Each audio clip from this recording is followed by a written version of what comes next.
I am Damla from Başakşehir High School in Turkey, and today I will be talking about stress, one of the most frequent emotions we feel in our daily lives. To start with, we should understand that stress isn't always a bad thing. Sometimes a small amount of stress can help you to complete tasks and feel more energized, while stress can become a problem when lasts for a long time or is very intense. Stress usually happens when we're in a situation that we don't feel we can manage or control. It is not a pleasant feeling. Majority of times, it reminds us of negative feelings such as being under pressure or feeling threatened. Stress is not normally considered a mental health problem on its own.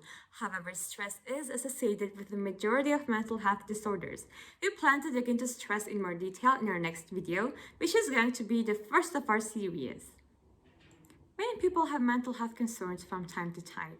Yes, it is important to remember that a person's mental health can change over time depending on many factors. When the demands placed on a person exceed their resources and coping abilities, their mental health could be impacted. For example, if someone is working long hours, caring for a relative, or experiencing economic hardships, they may experience poor mental health. But a mental health concern becomes a mental illness when ongoing signs and symptoms cause frequent stress and affect your ability to function. A mental illness can make you miserable and cause problems in your daily life, such as at school or work or in relationships.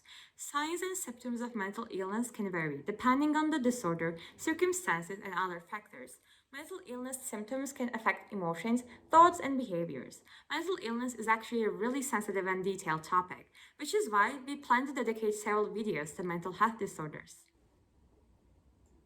It is important to be aware of the fact that if you're struggling with any sort of mental problem, you should not be ashamed of seeking professional help. Working together, you and your primary care provider or mental health professional can decide which treatment may be the best.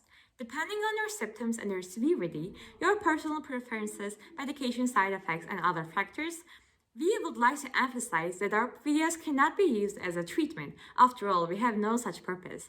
Our video's sole purpose is to inform people about the mysteries of psychology and the brain in a fun way.